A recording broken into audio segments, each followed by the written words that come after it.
freaks, it's DJ. Welcome to my channel. Today we have another metal chat, so I'm excited to introduce to you guys. This is Omar Rodrigues. He is the guitarist and vocalist for Insanity's Reign. He is also the DJ for the Metal Mixtape, and he's also a YouTuber and organizer of the Medford Metalfest. So Omar, welcome to the channel. Thank you so much for coming and chatting with us for a little bit. There's so much to talk about, but let's start off with a little bit about your band, Insanity's Reign. So, I mean, I don't know, do you want to know like how it started, how I joined, or Yeah, I want to know all that, but I think like first off, like, so I mean there's definitely a ton of like thrash influence in Insanity's Reign, but like how would you describe your sound to someone who's never heard you guys before? Well, I know that's a good question. Well, I would definitely say thrash, but the thing is that we actually made a huge career change. Oh, really? So, oh yeah. So, with the new music that's getting released in January, we're now playing more like proggy rock, but all mixed right. in. But I would say like mix in like Dream Theater with like Coheed and like Silverstein. And Okay. I would say that, yeah, it's actually insane talking about this, because when we made the change, we literally lost half of our fans. Oh man. Like, Yeah, because that's a big change. Yeah. Oh yeah, I know, especially because like, you know, for 9 years we played straight thrash metal, traditional thrash metal, you know, with influences from Testament, Exodus.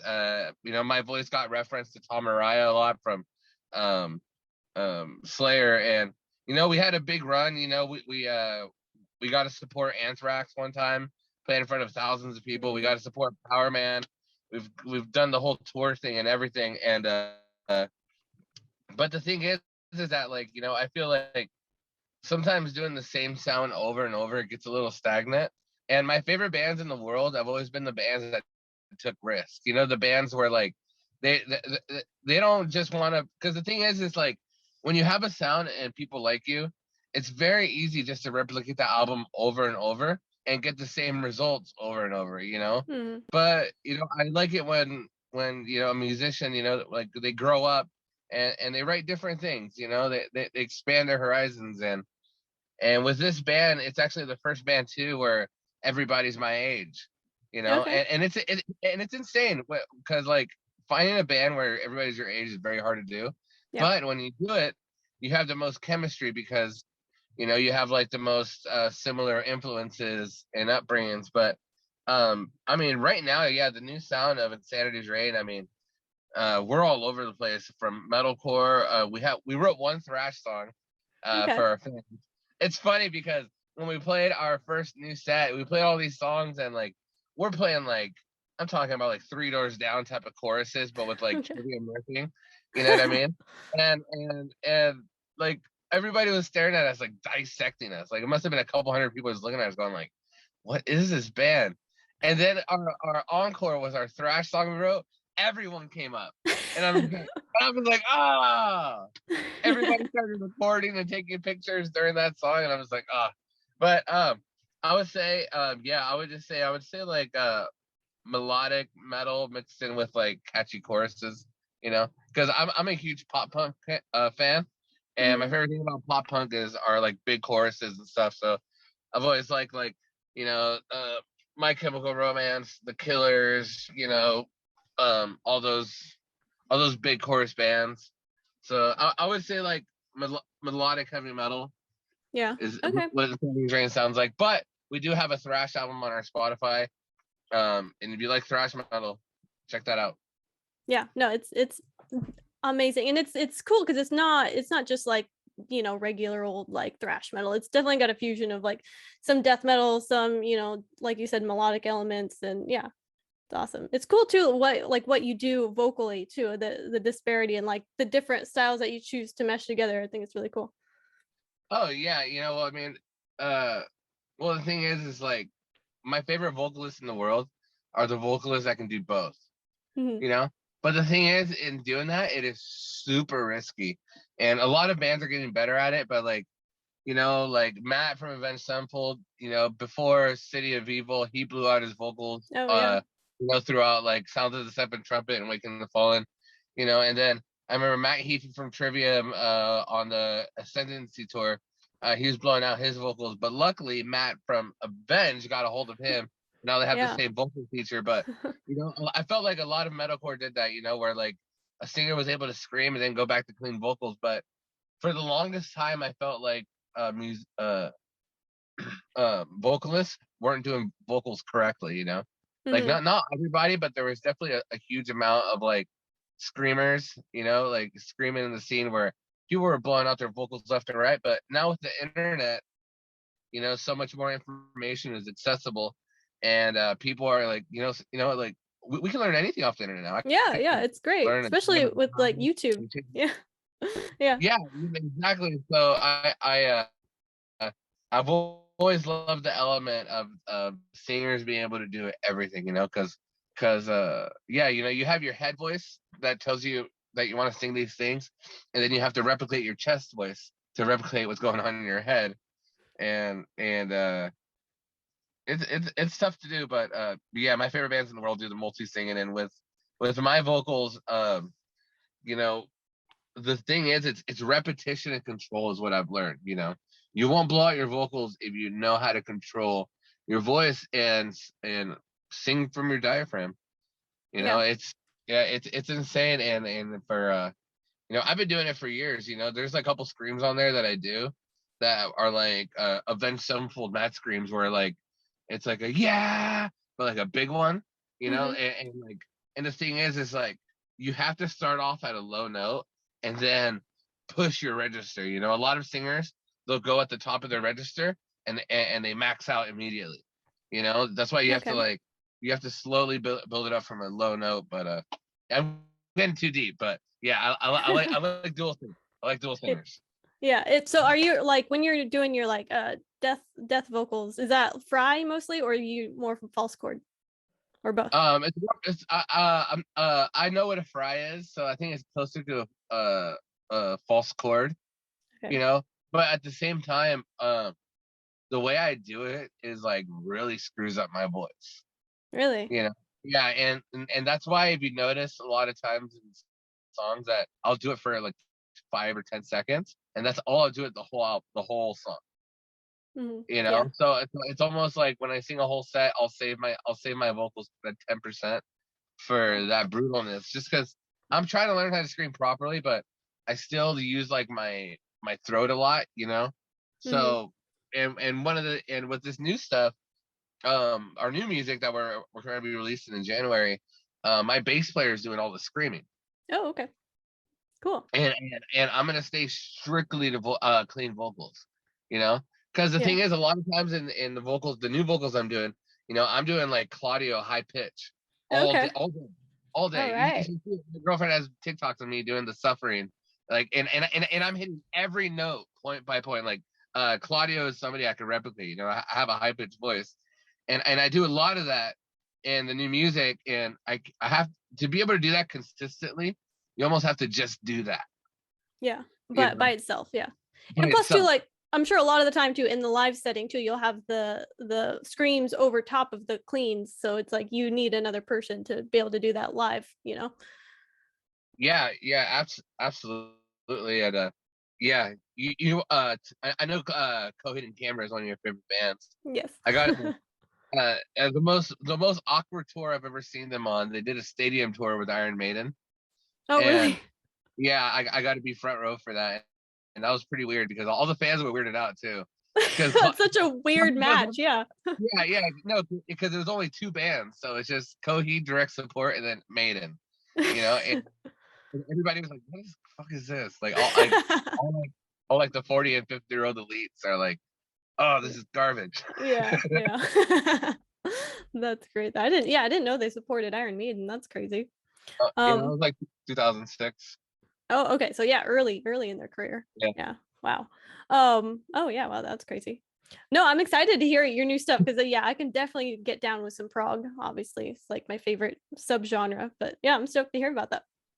Yeah, everybody's gonna like it, and the thing is that like, you know, we took a huge risk changing our sound, but you know, one thing I always hear from other artists, and it resonates with me, is that like you have to do what you love and play music for you, you know, even though people Yeah. hate it or not, because you're the one up there on stage playing it, you know. And as weird as kind of not malicious as it sounds, but like, you know, like, you know, people shouldn't take it in a wrong way when an artist says they write for themselves, you know, Yeah, because I we're mean, all. because yeah, it's definitely obvious too if you're not doing what you feel like you should be. You know, it comes across ingenuine, you know, if you're not actually making the music that you want to be making. Yeah, no, I 100% agree. And there's times where I see people on stage, like big bands that I like, and some of the members are just like, "Oh, can I just get off stage already?" You know, Yeah. like just like set done. You know, yeah. I remember I saw Rob Zombie do that once, and it disappointed me because I was a huge Rob Zombie fan, and he just didn't give a shit at all. Oh man. He's like, I just want a paycheck, and I just wanted to be like, I was like, screw you, man. I like your movies though. Yeah. Oh yeah. So you live in Medford, Oregon, which if people on this channel don't know, I am originally from Central Oregon. So that's my home state. What is the metal scene like in Medford? I think I've only been to Medford once. It's expanding. There's a lot of key players coming back. Of course, you know, we had to go through the pandemic, Mm. and the thing is that what happened during the last 2 years was like one of the biggest rifts to ever happen in music and local music in general. So there was a lot of splitting. There was a lot of community breaking. And a lot of people don't like to talk about this, but I talk about this because shit's real. Because the thing is, during the pandemic, two things happened. One, bands got split up because you had your vaxxers and your anti-vaxxers. Mm.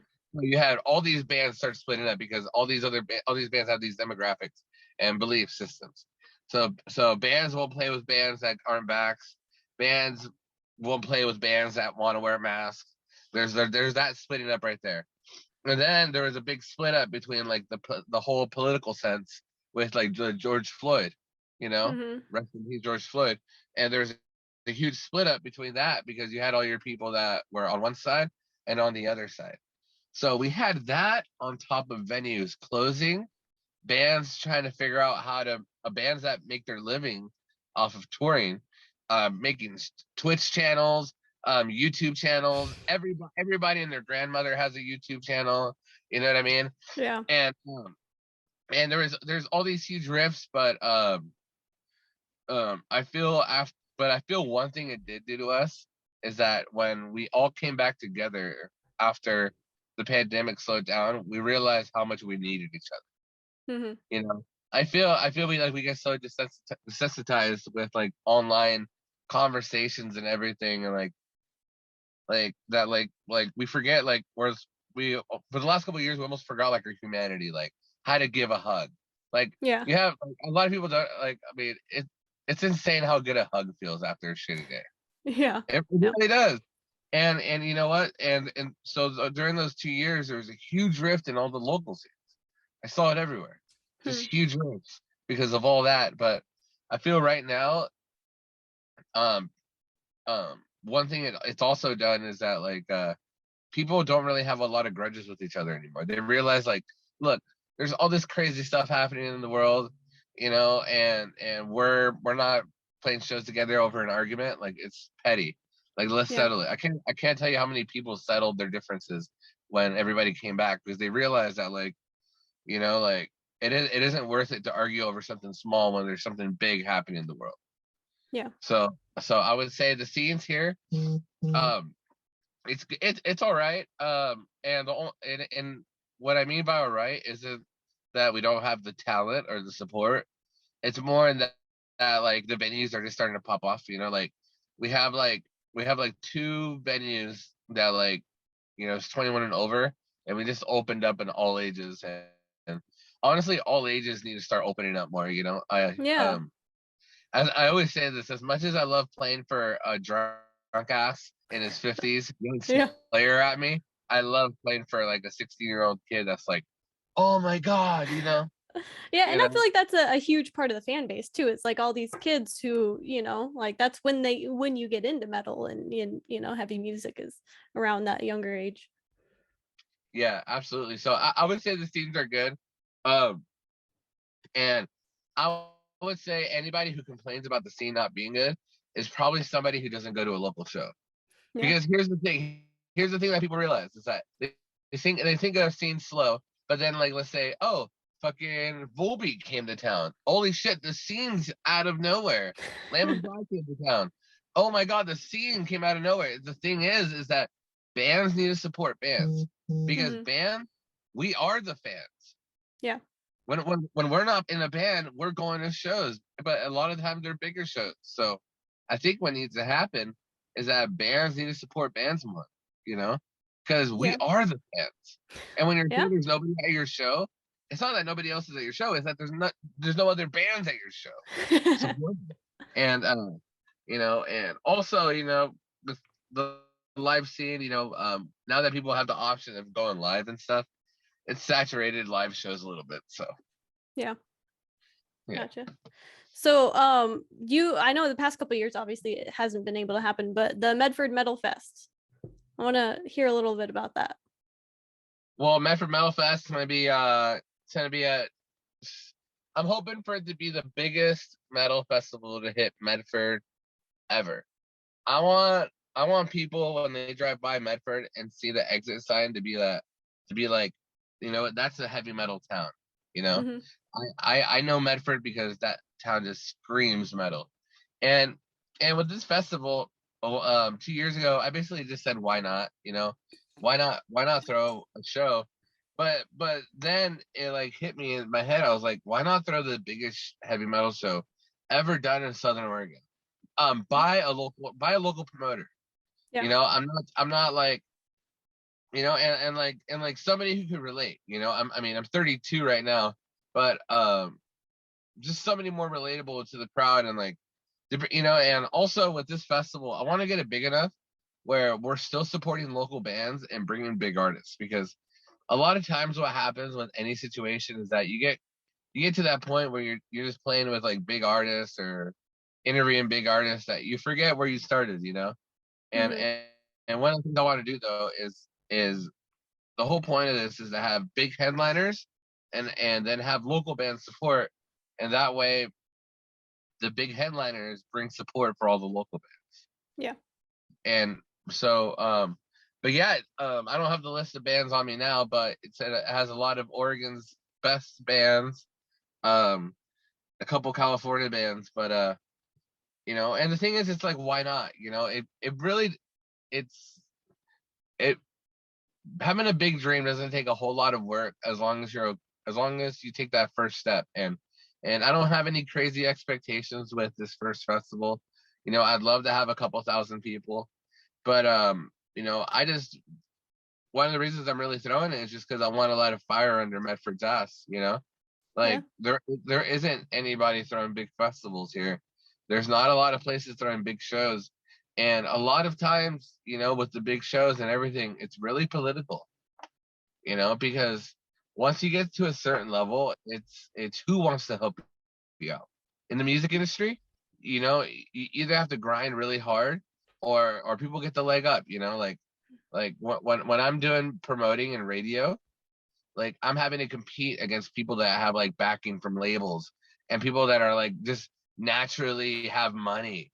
You know Yeah. what I mean? Or like just all these promotions and all these people giving people like the leg up. But with this festival, I wanted to prove that a local radio guy from Ashland can book one of the biggest festivals in Southern Oregon and all funded and helped by the community. Like we're gonna have like the city of Medford signing off for our permit because um, there's so many people that we can't have it inside of the venue that we're throwing it outside festival. Hell So yeah. yeah, and I'm hoping it's gonna happen April 9th. Okay. Hopefully if it doesn't rain, but yeah, it's gonna be 15, 16 bands. Um, and we're hoping to make it a free show too. Oh wow. So yeah, and yeah, it should be sick. And It's mark my words, within 2 or 3 years, it'll be the biggest festival to hit Medford ever.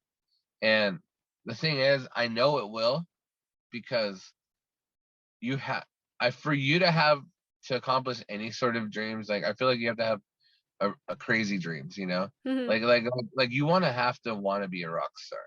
You want you want to have to do these things, and there's this huge misconception when people say they want to do all these things. They say, oh, and maybe have accomplished a few. You know, they say like, oh, like, oh, you're conceited. You know, oh, you're arrogant, or you're, you know, or you're this. Like, why do you want to be the best? This, like, how dare you? How you better humble yourself. You know, and the Yeah. thing is, the word humble. I think the word humble is a double-sided sword. The word humble can mean a terrible thing, because the thing is that you have to worry. You have to realize who's telling you to be humble. Mhm. If it's somebody who hasn't accomplished what you wanted to accomplish and is jealous and selfish, they can tell you to be humble just to bring you back down to their level. Yeah. Or And or yeah. or it could be a mentor and somebody really successful who's made your mistakes, telling you to be humble, and then you take it. You know, you're like, oh, okay, you know, like, thank you, master. You know, Yeah. but then there's some people out there that say your dreams are crazy, and the thing is, until your dream is crazy, your dream's not big enough. Yeah. And you have to believe in yourself enough to accomplish it too, you know what I mean? If you're being too, like you said, if you're being too humble, then, maybe you don't believe in yourself enough to accomplish it in the first place. So Yeah, 100% agree with, yeah, with all of that. I mean, yeah, you see all these influencers on YouTube, all these people making it, like, they all have like this certain thing about their personality, you know, that drives them forward, and that's what it takes, you know. That's why I love gravitating towards like psychotic successful people, you know. They're like Yeah. the best kind. They're the best kind. The schizos. That's what I want to hang out with. Psychotic But yeah, successful people. yeah.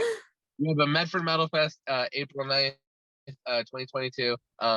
Expect it every year. It's gonna be a every year event. Hell yeah, maybe I'll have to fly back to Oregon for that. Yeah, Sounds where are like you at right now? Tennessee. Oh yeah, Tennessee. Yeah. Cool. Yeah, you're from Tennessee. Yeah, Yeah, yeah. no, definitely. There's a lot of cool metal in that area. So Yeah. Oh yeah, yeah, the metal scene here is actually surprisingly pretty good, amongst all these country people. I like it. um yeah, all right. So let's talk about I'm curious too about the metal mixtape and how you became a metal DJ and got into radio. well, the thing is, I fell into being radio. I had no intention of doing radio, but I grew up listening to a lot of radio. I listen to radio to this day. Sometimes I'll wake up and I'll get in my car just to listen to my favorite sports shows. I grew up listening to Howard Stern.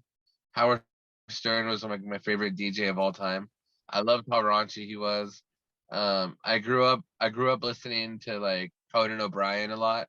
Conan Okay. O'Brien was Yeah. like one of my idols as a kid. I even got to see a Conan O'Brien show before. I got to Oh see really? George Lucas. Yeah, I got to see Chris Isaac. Got to see all these artists. And yeah, no, my friend Jim Harris, I call him like the guru of Oregon. I call him like one of the kings of Oregon of music. And when I first moved to Oregon back about 6 years ago, I used to live here when I was a little kid. And I remember I came to the scene, and I know I before that I hit rock bottom, and I was told my parents that, the only thing that ever made me happy and the only thing nobody could ever take from me was my music. So when I saw my friend Jim Harris, I was asking people. I was like, if I want to know more about metal in this state, who should I hang out with? And they're like, oh, Jim Harris is the guy. Jim Harris is like the guru. I mean, this guy's like been on TV, done all this shit. Like, he's the guy you want to hang out with. And I'm just like, all right. I started hanging out with him, and we became best friends. Like, I gravitate towards people I can learn off of, because I want to learn. I love being a student, and I think being a student is important to success too. But yeah, I remember him telling me he was in radio, and he doesn't drive. He used to live in Portland a whole lot, and I remember one day on Facebook he posted that he needed a ride to radio, And I was like, all right, I'll give him a ride. And the first ride turned into like 2 weeks worth of rides, you know? And yeah, because this guy's ride wasn't available for a couple weeks. And I remember I kept going. At first, he would let me pick a song. And then I remember a couple weeks in, he was like, hey, Omar, you want to talk? And I'm like, oh, sure.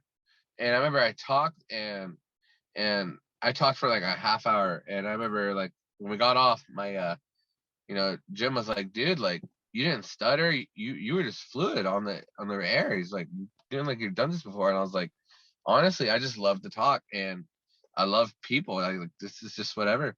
And I remember he gave me that like little look like, like little look. And then we kept doing it, and then it became a daily thing where one day he was like, Omar, you're doing a great job. You're always on time. Do you want to be a co-host? And I'm like, oh my God, co-host a radio show. And the thing is that you don't know what you have until like you realize what you have. And for me, like, we're just playing music, a small FM show out of Ashland, and we're doing this, and so what happened is that later Jim Harris, he's a singer of a heavy metal band, and his heavy metal band got signed. And the thing is that he was already doing radio, he's already in the band, and he had his family, and he called me. He's like, Omar, I have to spend time with my family. I don't have time to do radio anymore. And he's like, would you like the show?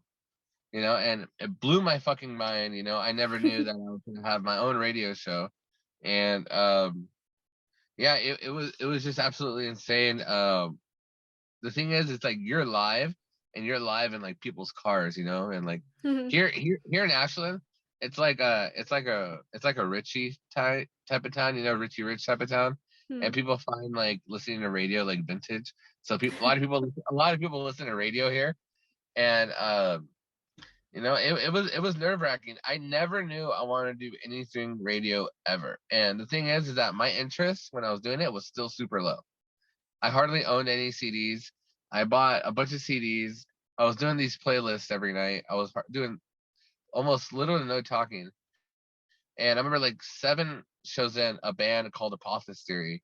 I was playing their music on the radio, and they're like, "Hey man, can you interview us?" And I was just like, "I've never done an interview before," And he's like, "Oh, we'll just wing it." And I interviewed them, and and after we were done talking, they went on their social medias and celebrated about how stoked they were on radio, and it almost like filled a fire in my heart because I love making people happy, and I realized that I like did a service, and I saw how happy they were, and I was like, oh man, like this is great, like I just made their day, like I'm gonna invite a band next week and make their day, because everybody was just like stoked to be on FM radio, and I was just like, oh sweet, like I'm helping bands, and then all of a sudden, like right now, I've done 260 interviews.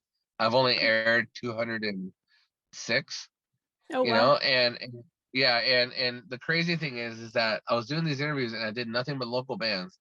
And I remember one day I had like just a weird thing, like I get motivated by others working hard, and I saw the scene starting to pick up, and I was like, you know what, I'm gonna do something crazy.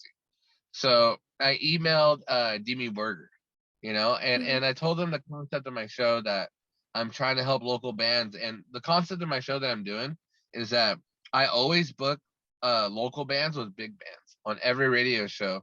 That way everybody always shares the same platform, So for me, I emailed them and I was like, okay, and I didn't think anything of it. Like, think about it. I'm like a super small show, 100 likes on Instagram and Facebook, like fucking 12 subscribers. Like nobody gives a shit. And all of a sudden, I get an email back, and it was from Selenos, from Jimmy Borger, and he said he agrees to do the interview. And it was blew my fucking mind. It blew my fucking mind. Like I was like almost crying, because I've been into Jimmy Borger since I was 14, and I was 27, 28, And if you would have told my little kid me that I was going to be interviewed them and have like a 45-minute conversation, it would have blew my. I wouldn't have believed you. And I remember that interview happened, and it was like the greatest thing that ever happened. I remember right after that happened, it's like a waterfall of like bands just fell on the Metal Mixtape. And I remember after him, I ended up getting to talk to Twisted Sister by email, Trivium, Atreyu, Mayhem, Oh man. and even Sabaton. I got to talk to Hannes Vandal, which is Oh hell yeah. actually my biggest interview on my show. Wow. Yeah. Yeah, he's actually my biggest interview. And I remember when so all that happened, and all of a sudden I started getting all these interviews by myself that somebody in Portland heard about my show, and they recommended me to an executive in New York. So that guy he's like, oh, this Omar guy is starting to interview these big bands, and I don't know how he's doing it, but the thing is, when I write out my email, I have like this big template, like a page template of all the analytics of my shows, how our reach, how many people listen, how many, how much we try our concepts. Like, it's huge. Like, I work super hard on it. And I remember a guy from New York contacted me, and he's like, hey, your friend from Portland says you're doing some big things in Ashland. And he's like, and they're like, oh, hey, would you like to play some of our music, which is basically like, it's pretty entry level. They're like, oh, we'll give you all the albums before all these albums drop early, and you're gonna play music on the radio. So like the new Exodus album that dropped today, I got to listen to it 2 months ago. Oh man, that's yeah, amazing. Same with the new Nightwish, Hypocrisy, Sabaton. All those bands I get the sneak peeks. And I was talking to my boss, and and I was like, did he tell you? I told him, I was like, did my friend tell you that I do interviews? He's like, oh, who have you interviewed? And I gave him like a list of like 20 big bands that I interviewed. He like jaw dropped. He's like, Omar, you did this all by yourself? And I was like, yeah. And he's like, it's a publicist's job to give you those interviews. Yeah. And he's like, Omar, I'm gonna do you a favor. From now on, I'm gonna get you all these interviews. Okay. And then all of a sudden, the very next day, I'm interviewing like Dokken. I'm interviewing all these big bands, and then all of a sudden when that happened, word got out about my show again through Nuclear Blast, because I was interviewing artists through Nuclear Blast that actually the publicist from Nuclear Blast emailed me and said, hey, you're interviewing my artists, and they're like, and she's like, you should be emailing me, she's like, from now on, you get your interviews through me from my label. So all of a sudden, I went from begging for an interview to an interview falling into my lap. Like a band Suffocation, like the drummer Eric Morodi gave my show a chance when it was super small. Gave me a chance, gave any old Joe a chance. There's a lot of great musicians out there. If you ask them, they'll do an interview. You have to find the right ones, Yeah. Also, I took advantage of the pandemic. The pandemic was huge for content makers. Oh man, yeah, definitely. Yeah, content blew up, but I went from like begging Eric Morodi to do an interview, the drummer, to a year later, Nuclear Blast going like, oh hey, Eric Morodi's available these days, and it was like, oh, now I'm like giving the interview. Yeah, that's amazing. And it's insane. Honestly, radio is my dream. We play local bands still to this day. It's a 3-hour show. Last night we played like 15 local bands. We have like 150 bands that submitted. Wow. And honestly, it's my dream. I can't tell you. I've interviewed almost all my favorite bands. I've interviewed Trivium. I've interviewed Atreyu. I've interviewed all these bands, and one of the things I learned is that like we're all just normal people. And a lot of times we put like all these people on a pedestal, but when you get to talk to them, they're just normal Joes. And the music community is really freaking great. But as much as I love radio and I'm gonna do it for the rest of my life, and I'm trying to make it a career right now, but it's such a competitive market. Oh yeah, I mean, I bet. Yeah. Yeah, it's insane. But radio has turned from me not even being interested to me being addicted. Like right after we do this interview, I'm gonna go create content for an hour and a half. Yeah. Yeah. So I just radio has just gotten crazy, and one of the things that made radio even bigger was back in back in August I got my first publication. Oh, I really? got published for the first time. Okay. Yeah, my interview with a band called Camelot.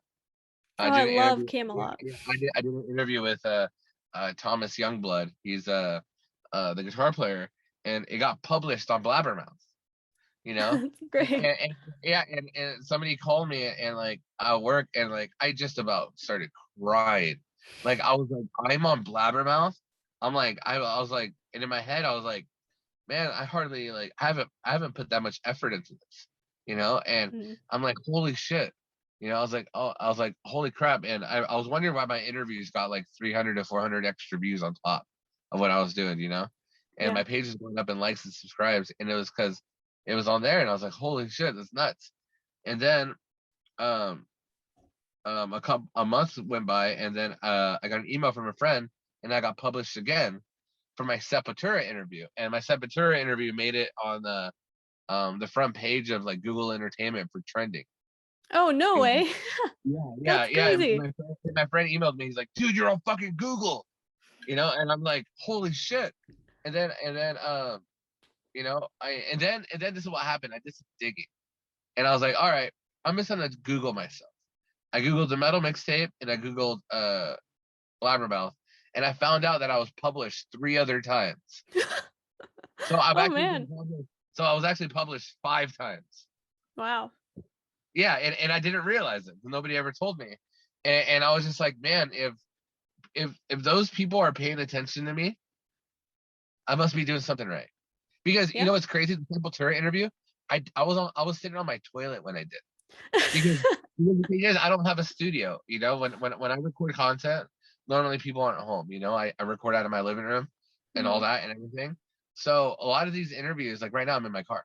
Yeah. A lot of these interviews, I tell people, it's just like, I swear, it's all about the content, about the questions and the delivery and your personality, and then your equipment is like an aesthetic.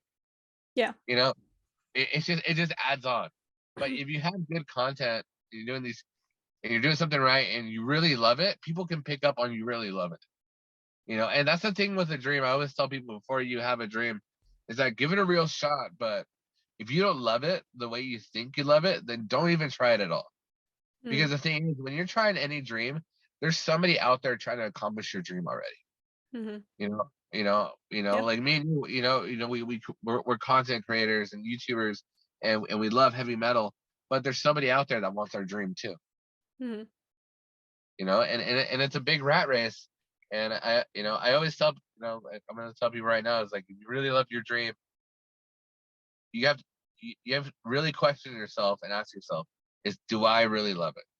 Or is it fun or anything? Because, for me, if I miss an interview or I miss something, like, I take it to heart. Like, I take it to heart so bad. And what's crazy about that Thomas Youngblood interview? That was one of my worst interviews ever. Oh, And it really? got published. Oh yeah, because he rushed me. Because the thing is, a lot of times when you do these, I'll say it. I don't care, Thomas, if you're listening, whatever, dude. No, but the thing is that a lot of times when you're working for industries, you're a part of a bracket of interviewers. So for me, There's so a label will have like 5 or 4 different brackets of tiers, and of people who they give interviews to. There's labels that give interviews to big magazines, like Revolver and Kerrang and Disciple, I would say those are like tier 1s. Then you have like the tier 2s are like the big YouTubers that like do an interview and get like 100,000 views and all this. And then you keep going down, and then you go down like the tiers, you go down like to the radio hosts and small YouTubers. And when you do those interviews, you're matched up with like 14 other people, and everybody gets 20 minutes right after each other. Oh man. And what will happen is that you'll be on a big conference call and you're waiting your turn. Oh shit. And you'll hear like a beep on your phone before you connect. And I remember he connected to my interview and he was running late and I only had 12 minutes to interview. And I had an interview set up for like a whole 20 minutes, and I was like, how am I gonna compact this? And like he basically rushed me, and I went hot. I was like, oh hey, how's it going, Thomas? Do the interview in my show. He's like, oh, I got 13 minutes. Let's wrap this up, you know. And I've been like this, like. He was like, what's your favorite color?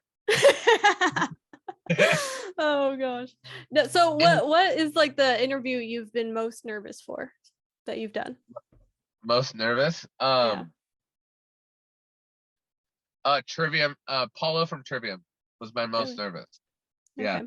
Okay. Just because some musicians, they have a complexion where like they have like resting bitch face. You know? Yeah. And like and he has it. So you know, it's not like, you know, you ever have a conversation with somebody and you're just so giddy and so happy, and they're kind of like, just like yeah. yeah, exactly. You know, and for him, I was so excited for this interview, and I had all these great questions, and it was, but I got him to smile, you know. Yeah. But yeah, no, that was my most nervous. But I want to tell you my favorite interview I've ever done. Yeah. It's when I interviewed Chris Rabb from so Chris Rabb, he was a stunt actor with Bam Margera during all the CKY movies when they were teenagers. And also he was in Viva La Bam, and he was in the movie Jackass. Oh wow. And he influenced me a lot when I was 12 and 13. He's one of the reasons I started smoking pot when I was a 6th grader. But he was a huge influence on me, and he's way like he's a camera guy in Hollywood. Like he's big time. And I remember when I talked to him, I emailed his organization. He does like a benefits organization for people in Africa and all this. And I emailed him and I was like, dude, I'm a huge fan. I'd love to talk about your organization. And he reached out to me and talked to me. And like I was just watching this guy on Viva La Bam, and I was just like, holy crap, like this guy's giving me a shot. But he emailed me, he's like, oh, I love supporting local bands, I love doing this. And I was like, fucking amazing. And I remember our interview was over an hour, and yeah, because we talked about fatherhood for like 30 minutes because me and him both just had newborns, and it's such a dream come true, honestly. Like it's still surreal to this day. It's weird, just like I don't know, with radio and everything. The thing is like I feel like I need to be up there. Like I need to be going to these award shows, the NAMM and everything. I feel like I want to be a part of that team. Yep. You know, I want to go hang out with rock stars. I want to be a part of the clique and all that. And it's not me not wanting to be local and humble and all that. It's just stuff like, I don't know, music's addicting, and talking to all these artists, they all came from nothing. Everybody comes from nothing. Yeah. It all just takes effort, you know.